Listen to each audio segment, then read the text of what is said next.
Hola, bienvenidos al canal literario de las chicas Brit. Yo soy Rosalía Navarro.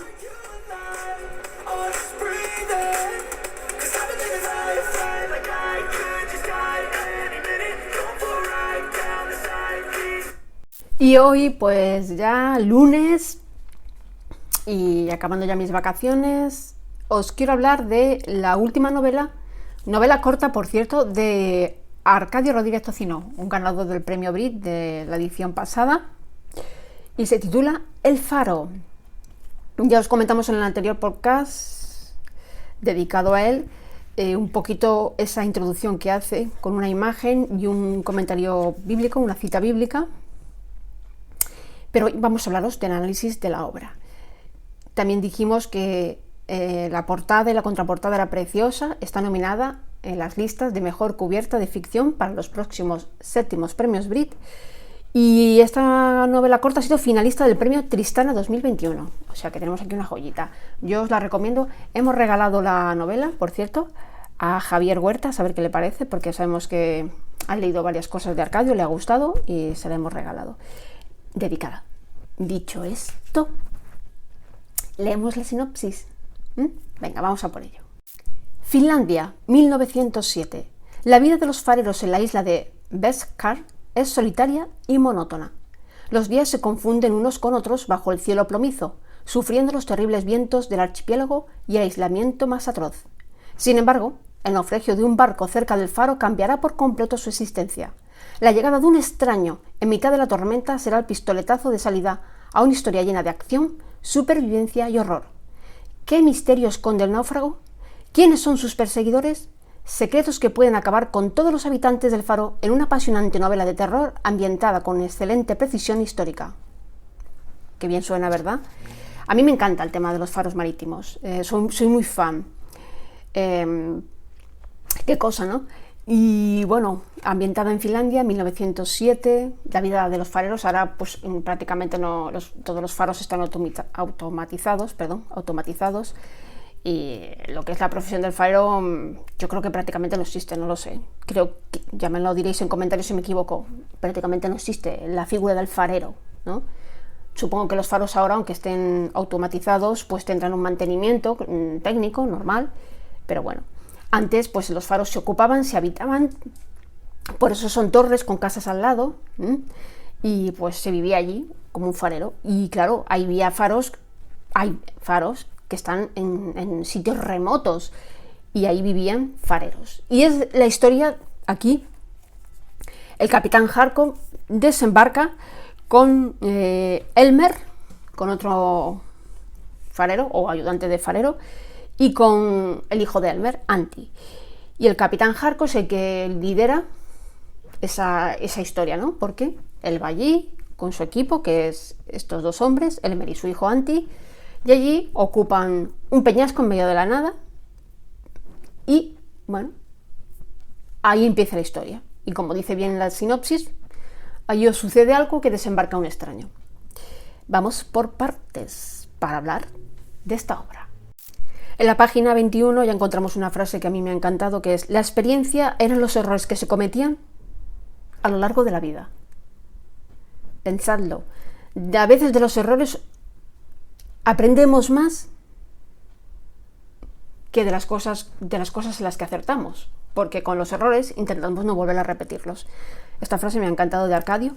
Y decir que Arcadio, hemos leído sus novelas desde el principio, Arcadio ha pegado un salto evolutivo. No es que haya pegado un salto, ha dado un salto evolutivo desde el inicio, pero si uno lee toda la trayectoria de Arcadio Rodríguez, desde el principio de sus novelas, que tiene bastantes, hasta esta novela corta, ha ido evolucionando paulatinamente hasta llegar a un punto que tiene un estilo.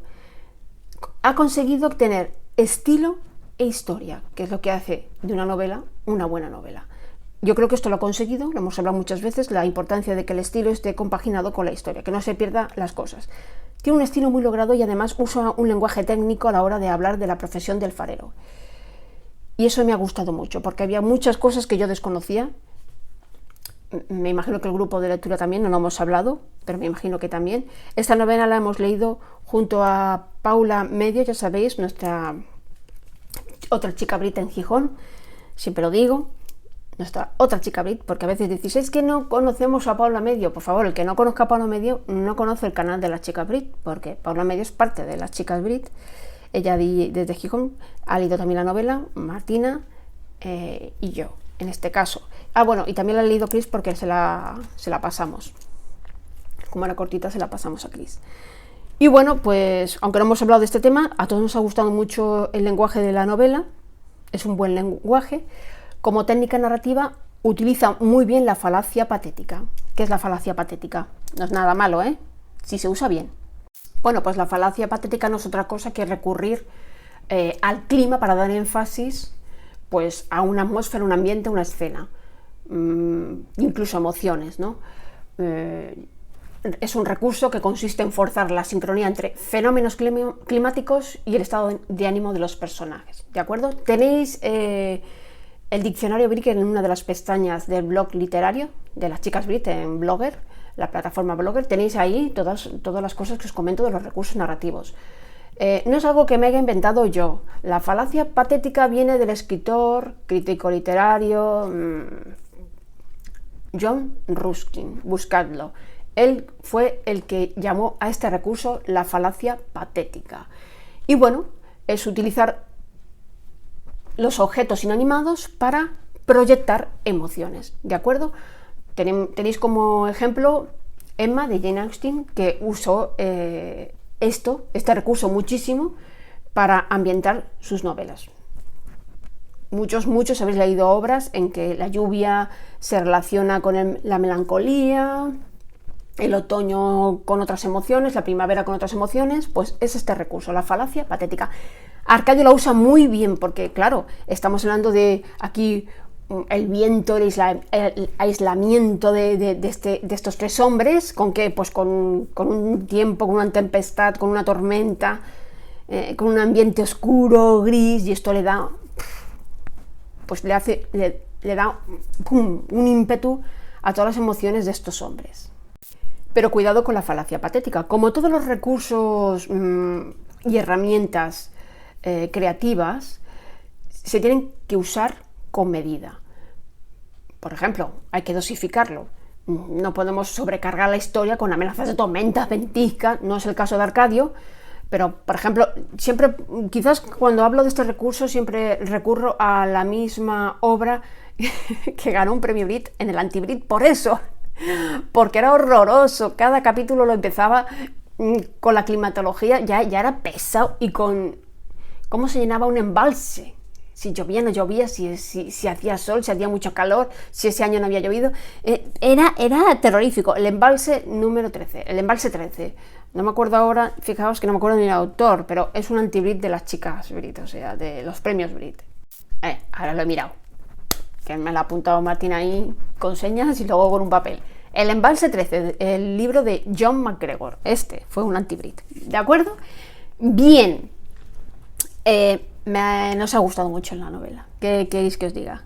El éxito de utilizar muy bien la falacia patética para ambientar el misterio, el suspense. Se ha publicado muchas obras hablando de faros, muchas películas. Hay muchas películas, pero yo creo que no, si lo que espera o cree el lector que va a pasar no le va a sorprender, creo que se equivoca. Pienso que se equivoca. Bueno, una cosa que me ha gustado mucho y que me encanta, los que me conocéis, me encanta, soy una adicta a las Sagradas Escrituras en su complejidad, toda completa, la obra, el Antiguo y el Nuevo Testamento. No hago, hay diferencias, pero bueno, yo tengo aquí una Biblia, siempre en casa tengo una Biblia, unas Sagradas Escrituras. Es que Arcadio ha dividido la novela en 3 partes y ha citado libros y versículos bíblicos. Y yo quiero, ya os hablé de la primera, que, habló en su primera parte, hay un dibujito, os acordáis que os lo comenté en uno de los podcasts, el faro, y habla del Salmos, que los Salmos son himnos dedicados a Dios, la mayoría escritos por el rey David. Os expliqué un poquito la historia del rey David, cómo llegó a ser rey, de la envidia y la persecución que sufrió por el anterior rey de Israel, que fue Saúl. Os hablé un poquito del pecado del rey David, cómo se acostó con Betsabé y luego mandó al marido a que lo mataran en la guerra. Bueno, os hablé de todo esto. Pero hoy, para rematar la novela, os hablo de la segunda parte. Hay un dibujo de un hombre peleándose, dos hombres peleándose, y habla de la llegada. Y cita Levítico, capítulo 25, versículo 23. Y dice: la tierra no puede venderse para siempre, porque la tierra es mía, ya que vosotros sois para mí como forasteros y huéspedes. Ponemos en contexto, tiene que ver con la segunda parte de la novela, pero vamos a ponerlo en contexto bíblico, que a mí me encanta. Vamos a aprender un poquito ahí, vamos a ponerlo en contexto bíblico. El Levítico forma parte del Pentateuco. ¿Qué es el Pentateuco? Pues son los primeros 5 libros de la Biblia. Génesis, Éxodo, Levítico, es el tercero, Números y Deuteronomio. Estos son los 5 primeros libros de la Biblia escritos por Moisés, ¿de acuerdo? Y se le llaman el Pentateuco. Bien, justamente ese capítulo que cita Arcadio ahí y ese versículo habla de cuando Dios habla con Moisés en el monte Sinaí, en el desierto. Recordemos que ellos cruzaron el Mar Rojo, tuvieron que ir corriendo para allí, justamente salían, ¿no? de las manos y las garras del faraón, cruzaron el Mar Rojo, que Dios hizo el milagro de abrirlo, iban hacia la tierra prometida que Dios les había prometido que ocuparía a Israel, que era Canaán. Bien, ¿qué sucedió? Es muy interesante esta parte, porque yo sí que encontré relación con la segunda parte de Arcadio. Es un poquito retorcida, pero yo la he encontrado cuando cita esto. Si nos ponemos en contexto, ellos estaban esperando la tierra prometida y Dios los guió en el desierto. ¿Qué pasa? Que el pueblo estaba cansado, se alimentaba de maná. El maná era como una especie de torta insípida, como las hostias sagradas, que Dios cada día hacía llover del cielo, y de eso se alimentaban. Estaban cansados, exhaustos mentalmente, y Moisés había desaparecido para hablar con Dios, porque Dios le estaba dictando pues la ley del Torá, le estaba dictando los 10 mandamientos, para que nos hagamos la idea. ¿Qué sucede cuando Moisés baja? ¿Qué se encuentra? Que es cuando se le caen las tablas con los mandamientos de Dios escritas en piedra, se le caen las tablas de los 10 mandamientos, se les cae al suelo. ¿Por qué? ¿Qué es lo que ve? Ve que el pueblo no se le ocurrió otra brillante idea de adorar, hacen un becerro de oro con todas las joyas que tienen, lo funden, hacen un becerro de oro y empiezan a adorarlo. Y entonces es cuando Dios, Yahvé, los castiga a vagar por el desierto, por idolatría, a vagar por el desierto durante 40 años. Y de hecho ellos llegan más tarde de lo previsto a la tierra prometida, que es Canaán, a la tierra que les había prometido Dios. ¿Qué tiene que ver esto con el faro? Pues mucho, porque aquí habla, en la sinopsis, sin desvelar nada, habla del desembarco de un extraño debido a un naufragio de un barco. Llega al faro, al peñasco llega pues un extraño. Fijaos. Claro, hay que leer toda la novela para saber qué tiene que ver eso con Canaán, con la tierra prometida. Hay que leer la novela. Y luego la tercera parte vuelve a citar otro libro de la Biblia, que es el libro de Santiago. Pero que sepáis que Santiago no es un libro, es una carta, ¿de acuerdo? Es una carta. Y aquí, en la tercera parte, estoy buscando el dibujito, para transmitiros un poquito. Y en el tercer dibujito, con la cita bíblica, hay un hombre tendido con una sombra negra encima de él. Y dice Santiago capítulo 4, versículo 1 y 2. ¿De dónde vienen las guerras y los pleitos entre vosotros? ¿No es de vuestras pasiones, las cuales combaten en vuestros miembros? Codiciáis y no tenéis, matáis y ardéis de envidia y no podéis alcanzar, combatís y lucháis, pero no tenéis lo que deseáis porque no pedís. ¿En qué contexto pone esto bíblico, este capítulo y este versículo de la Biblia? Bueno, pues en la Biblia el contexto que pone Santiago pues es precisamente, habla de que no se tiene que ser amigo del mundo, de lo pagano, ¿no? Por ejemplo, y que hay que oponerse al diablo y acercarse a Dios. Es una advertencia, ¿no? Una advertencia contra el orgullo, contra acercarse a Dios humildemente, y que todo se da, todo lo da Dios, Yahvé, si Él desea, y si es su voluntad. Si no es su voluntad, no. Es interesante porque precisamente este versículo está relacionado también con la tercera parte de la novela. Y yo os he puesto el contexto. Acordaos de este podcast, del contexto, y cuando lo leáis lo vais a relacionar todo. Me ha parecido muy acertado por parte de Arcadio hacer esto, le da mucha riqueza a esta novela corta. Me ha encantado, me ha encantado. Es una de las mejores obras de Arcadio. Yo a este punto tengo mis preferidas de Arcadio, mis preferidas. Las ruinas de Leningrado, para mí me hizo llorar esa novela. Siempre me hizo llorar. Y tiene una dedicada a la metaliteratura que también me encantó. Y esta me gusta mucho. Pero hay muchas que me gustan de Arcadio, pero tengo mis preferidas. Yo creo que es normal, ¿no? Es normal.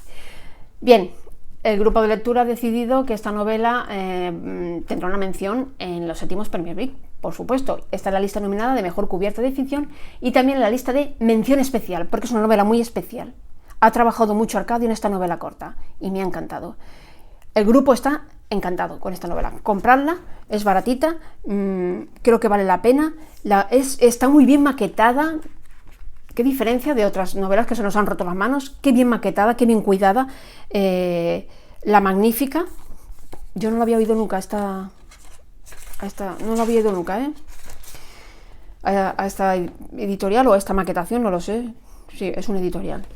Bueno, una cucada, como decimos por aquí, por casa. Es una cucada. Nada, aquí, otra de Arcadio en nuestra estantería, iba a decir prestatgeria, y eso es en catalán, nuestra estantería de la biblioteca privada de las chicas. Pues nada más, todo esto ha sido todo por hoy. ¡Feliz lunes! Estamos pasando mucha calor en Lérida. Se me acaban las vacaciones, el lunes que viene ya al curro. Y hablaremos. Nada más. Adiós.